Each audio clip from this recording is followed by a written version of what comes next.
Iniciar nossa aula com uma correção da atividade remota 1. É importante a participação de todos na realização das atividades remotas, pois essa participação reflete na frequência, ok? Vamos lá. Então, na questão 1, marque a alternativa correta. Nós vamos lembrar que a temperatura é a grandeza física associada ao estado de movimento. Então, essas partículas que compõem o corpo podem estar com uma maior temperatura, ou seja, partículas mais agitadas, ou um corpo que esteja com a menor temperatura, as partículas estão menos agitadas. Então, vamos comparar as questões. Então, na alternativa A, corpos de temperatura alta apresentam moléculas pouco agitadas. Então, essa já seria uma alternativa incorreta. Alternativa B. Corpos de temperatura alta apresentam moléculas pouco agitadas. Essa também não seria.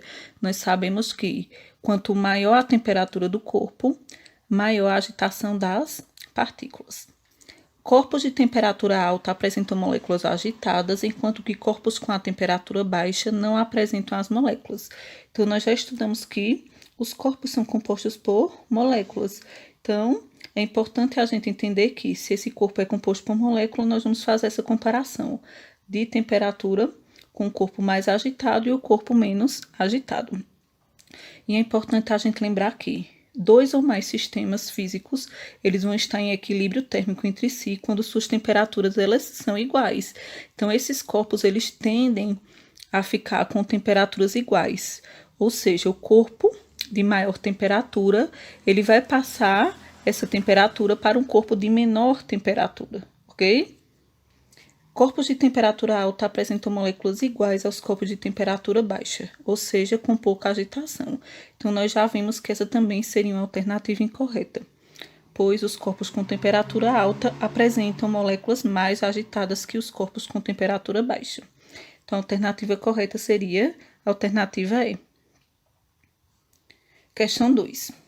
Um corpo de massa 500 gramas recebeu 10.000 calorias e sua temperatura variou de 100 graus Celsius sem mudança de estado. Determine o calor específico da substância que constitui o corpo e a capacidade térmica. Então, se nós observarmos, foram dadas as informações na questão. Então, a fórmula que nós vamos usar, quantidade de calor, que vai ser igual a massa vezes o calor específico da substância, vezes essa variação de temperatura que aí foi dado como 100 graus Celsius. Então, 10.000 vai ser igual a massa, 500 gramas, vezes o calor específico que ele quer descobrir, multiplicado por 100, que é a temperatura dada na questão. 500 vezes 100 equivale a 50.000, e observem que 50.000 está multiplicando o calor específico. Se está multiplicando o calor específico, 50.000 vai passar dividindo 10.000. 10.000 dividido por 50.000 equivale a 0,2 calorias por grama. Já para calcular a capacidade térmica, nós vamos multiplicar a massa, 500 gramas, por o calor específico, no caso, 0,2. 500 vezes 0,2, que equivale a 100 calorias. Então, a alternativa correta seria letra E. Trocas de calor.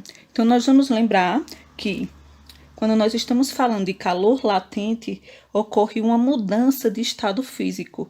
E aí eu coloquei alguns exemplos. A mudança do sólido para o líquido, fusão, do líquido para o gasoso, vaporização, do gasoso para o líquido, condensação e assim por diante. É importante a gente lembrar que a comparação entre calor latente e calor sensível, ela vai ser variável de acordo com o quê? Quando nós falamos de calor sensível, nós estamos falando de troca de quê? De troca ou variação de temperatura. Então, há uma variação de temperatura. E um exemplo bem conhecido é o aquecimento de uma barra de metal, por exemplo, onde esse calor ele vai se propagar por meio da condução térmica. Quando falamos de calor latente, estamos falando dessa mudança de estado físico. Ou seja, pode ocorrer em uma questão, por exemplo, a fusão, o processo de fusão, pode ocorrer um processo de vaporização. E por que é importante a gente saber disso? Porque através dessas informações, nós vamos elaborar os valores dessa questão para poder responder. Vamos olhar com um exemplo.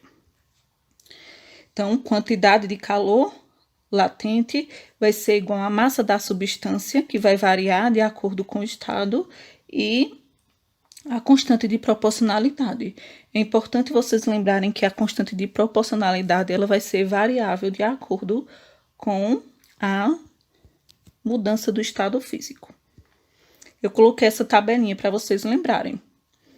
A constante de proporcionalidade, quando ocorrer fusão, é de 80 calorias por grama. A solidificação, menos 80.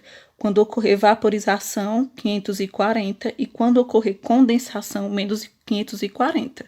Por que essas informações são importantes? Porque nós vamos utilizar a constante de proporcionalidade no nosso cálculo. No calor latente, eu coloquei essa informação, ocorre a mudança de estado físico, nós já vimos. O calor latente de vaporização da água é de 540 calorias por grama. Então, quer dizer que vão ser necessários 540 calorias para evaporar 1 grama de água a 100 graus Celsius. Vamos para um exemplo. Qual é a quantidade de calor que deve ser recebida por 500 gramas de gelo a 0 graus Celsius para que derreta totalmente? E eu coloquei uma observação. Ocorreu um processo de fusão. Então, se ocorreu o processo de fusão, a constante de proporcionalidade que nós vamos usar, que vimos na tabelinha anterior, é de 80.